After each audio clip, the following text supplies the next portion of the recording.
الحكاية بدأت من 10 شهور، لما أم محمد قررت إن هي تحوش وتدبر وتوفر من مصروف بيتها، وكمان تشتري دهب، تشتري سبيكة دهب ربع جرام أو نص جرام. حاجة مش مستحيلة، دي حاجة هي في قرار خدته مع نفسها. أنا عارفة إن انت عايزة تحوشي وعايزة تدبري وعايزة يبقى معاكي فلوس. عمرك سألت نفسك هو ليه المرتب بينزل وبعد كام يوم تحسي إن هو اختفى؟ والأغرب من كده إن في نفس المرتب في بيوت تانية مكفيها المرتب لآخر الشهر ولسه معاها فلوس. التوفير هو ليه أسرار، والنهاردة هقولك على سر من سلسلة حكايات من بيوت مصرية. تعالي النهاردة، السر مش إنهم أغنياء ولا إن أسعار السوق رخيصة، السر إن هما بيقسموا الفلوس قبل ما يصرفوها. هحكيلك النهاردة حكاية أم محمد، كانت بتستلم المرتب وتقول أهو المرتب نزل، يلا نجيب كل اللي ناقصنا. تنزل السوق تجيب خضار ولحمة ومنظفات وحلويات وشوية حاجات على المشي، وبعد أسبوعين تفتح المحفظة تلاقيها فاضية وتقول أنا معرفش الفلوس راحت فين. قعدت مع واحدة صاحبتها وقالت لها انتي بتقسمي الفلوس؟ قالت لها ايوه. بتقسميها ازاي؟ انا هقولك على طريقة بسيطة تقدري تقسمي بيها الميزانية. كل الفلوس اللي داخلالك قسميها على 3 اجزاء.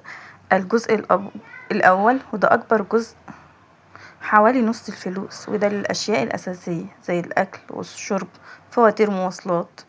الجزء التاني الحاجات اللي انتي بتحبيها او نفسك فيها، اشتريتي منها الجزء ده من غير تأنيب ضمير.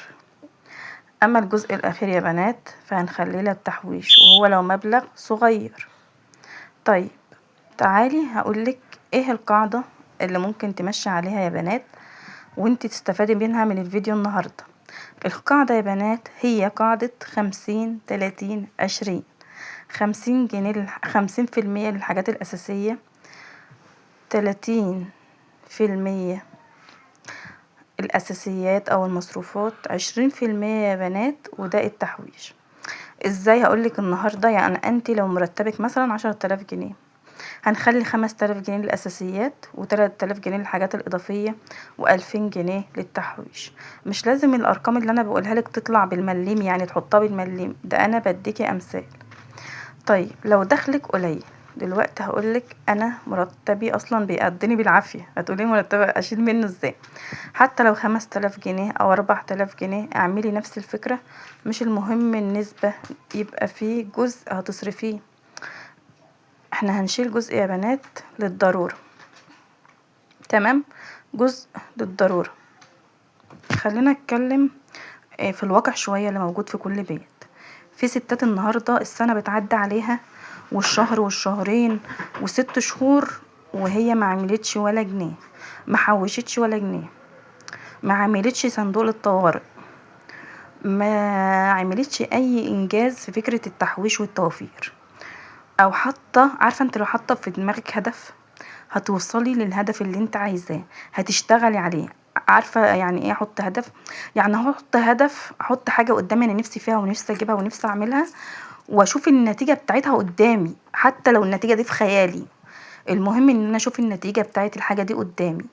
من الجنيه الفكة يا بنات والنص جنيه والفلوس الفكة هتقدري تعملي هتعملي فلوس حلوة جدا. عارفين زمان كانت يعني واحدة جارة امي كانت بتحكي لها وبتقول لها ان هي قدرت تشتري ارض يا بنات من الفلوس الفكة. ازاي بقى؟ هي كانت بتجمع الفلوس بتاعتها كل شهر كل شهرين كل 3 شهور، وانتوا عارفين ان ده زمان كان رخيص مش زي اليومين دول يعني. وكانت تنزل تشتري الخواتم اللي هي بتاعت الاطفال بتاعت البيبي من عند الجواهرجي. الحروف كان في زمان حروف اللي هو حرف بي وسي بتجيبها كده وتعلقيها. كانت قعدت تحوش يا بنات، كانت بتقول لماما ان الحاجات دي لعب صغيره بس بتجمع معاها فلوس. الفكره دي عجبتني جدا وحبيت ان انا اقول لكم بيها النهارده. انا جمعت مثلا يا ام محمد 1500، جمعت 2000، جمعت 3000 جنيه. مش المهم ان انت تجمعوهم في مدة قد ايه، يعني مش المهم ان انت تجمعوهم في 3 شهور في 4 شهور، المهم ان انت تتحفزي وتجمعي وتحوشي. طيب انا ايدي بتكوني على طول وما بقدرش اشيل اي حاجة معايا في البيت. كذا فكرة ممكن تعمليها وفكرة بسيطة جدا. عندك محفظة فودافون كاش على الخط بتاعك؟ لا ما عنديش محفظة. بطلب من حضرتك تنزلي تفتحي محفظة. افتحي النهاردة محفظة يا بنات.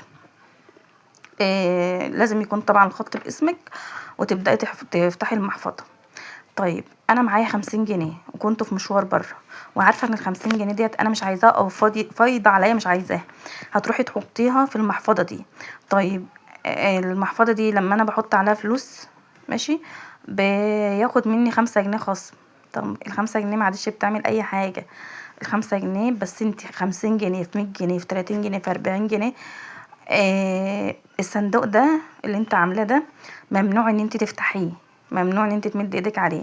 لو ربنا كرمك وقدرتي تحوشي فيه من غير بقى جمعيات ومن غير ما حد يجي يقفلك على الباب، لو انت ما بتحبيش تلتزمي بجمعيات، هتروحي بقى ايه، ربنا كرمك كده ولقيتي فيه 3000 5000 7000، مش عايزاكي تروحي تجيبي بيهم اي حاجه بالقسط، موبايل بالقسط، تلاجة بالقسط، شاشه بالقسط، او اي حاجه ناقصاكي في البيت. لا، خليكي ماشيه زي ما انت يا بنات. احنا هدفنا نوصل ليه اكتر من كده. خدي النصيحه دي بقى من اختك النهارده. ما بيكسرش نفسيه الست غير الفلوس والحوجه. النهارده حوشي ودبري ووفري والبسي وخرجي، وخلي عندك هدف وحققيه. النهارده انا ست بيت ما بشتغلش، هيبقى معايا فلوس ازاي؟ والراجل النهارده اللي مكفي بيته، او جوزك النهارده اللي ماشي مرتبه، نحمد ربنا على كده. انت اساس البيت، ما تخليش حاجه ضغط على نفسيتك، ما تخليش حاجه مزعلاكي. البسي وخرجي، ولو عييتي تلاقي فلوس تروحي بقى للدكتور وتكشفي وتهتمي بصحتك. اهتمي بنفسيتك، قربي من ربنا اكتر، حبي الدنيا عشان حبي الحياة. اتكلمي، اكتبي مصاريفك، اكتبي اساسياتك، طوري من عقلك، اسمعي نصايح. ده كله هيفيدك في التوفير والتحويش. احنا امتى بنبقى حابين الحاجة ان احنا نعملها؟ لما بنلمس منها نتيجة. لما تحوشي حاجة وتروحي تجيبي سابقة ربع جرام، هتفرحي. لما تروحي تجيبي شاشة انت نفسك فيها هتفرحي. لما تروحي تجيبي ملاية، فستان، جزمة، هتفرحي. هتلاقي نتيجة التحويش في كل حاجة انت بتعمليها.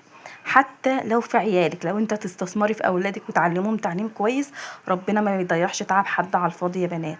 استمري، استمري، ولو حاجة بسيطة، لو بجنيه. والله العظيم احنا بنصرف جنيه واتنين جنيه وتلاتة جنيه واربعة جنيه وخمسة جنيه وعشرة جنيه و50 جنيه، وما بنعرف الحاجة دي رايحة فين. انا عارفة ان انت عليكي مسؤوليات وعليكي ضغوطات، ويمكن في ستات كتيرة متحملة فوق طاقتها، بس انا بقولك والله العظيم احنا اجدع ستات في الدنيا. احنا ممكن نعمل من الحبة اللي بتقولك ده بتعمل من الحبة قبة، احنا بقى هنعمل من الفلوس جنيهات. هيسألوك انت عملت ايه، انت خليت ايه. مش ضروري تروحي تعرفي الناس كلهم اللي حواليك ان انا عايزة احوش، ان انا عايزة. لا، ما تعرفيش حد. واسندي دايما، خلي سندك في الدنيا ربنا، وبعدين صحتك، وبعدين قرشك. الفلوس اما باجي خارجه مع عيالي وبيبقى معايا فلوس، بتبقى نفسيتي حلوه. اي حد معاه فلوس النهارده نفسيته كويسه، مرتاح. خليكي مرتاحه. وان شاء الله باذن الله الفيديوهات جايه كتير، هقول لكم على حاجات من حياتي. انا عايزاكي بصي، مش عايزاكي تبقي نسخه من حد، خليكي انت نسخه متميزه. انت اختي وانا بنصحك والله العظيم، يعني يعلم ربنا ان انا عايزاكي تعملي الحاجات دي، وتكتبي لي في الكومنتات انا عملت كذا، انا عملت كذا يا سمر ونجحت في كذا. عارفه لو هتحوشي 100 جنيه في الشهر، 50 جنيه في الشهر، النجاح طعمه حلو. ان انا انجح في حاجه يبقى طعمها حلو، ان انا ابقى مسنوده على قرش، يبقى يعني دي احسن حاجه في الدنيا. هعلم ولادي كويس. لو انت ام لسه عيالك صغيرين في حضانات وابتدائي، ابدأي اعملي حساب للاعدادي والثانوي. تمام. خلي اتعلمي عيالك وحياة عيالك فارق معاكي. خليك انت نفسك فارقة مع نفسك. اتكلمي مع نفسك وحاسبيها، حاسبيها قبل ما تيجي في يوم تبقي قاعده كده ما انتش لاقيه حق الكشف، ما انتش لاقيه ان انت نفسك في برفان معين، في طرحه معينه. في ستات بتقعد بالشهور يا بنات وبالسنين ما بتجددش حاجه في دولابها، ما بتجيبش فستان واحد، ما بتجيبش جزمه واحده، بتيجي على نفسها اكتر من اللزوم. انا مش عايزاكي تيجي على نفسك، انا عايزاكي تقدري نفسك وتحبي نفسك وتحوشي وتدبري وتفكري وتشغلي عقلك في كل حاجه حواليكي. عارفه في الحبة الملح اللي انت بتحطوهم على الاكل. شغلي مخك فيهم، هتطلعي افكار احسن مني ومن غيري. انا عايزه بقى لايك واشتراك في القناه ودعوه حلوه ان ربنا يسعدني ويسعدكم ويشفي لكم مرضاكم ويشفيني ويشفي ابني، وربنا يخليكم ليا. دعمكم ليا هو اللي هيخليني اكمل على القناه. ما تنسيش كوبايه شاي مع سمر، قناه مفتوحه للستات في كل انحاء الدنيا عشان نقدر نطور مني ومنكم. عايزه لايكات، عايزاكي تكتبي لي في الفيديو اذا كان الفيديو في التعليق اذا كان الفيديو ده عجبك ولا لا، الفكره عجبتك ولا لا. ما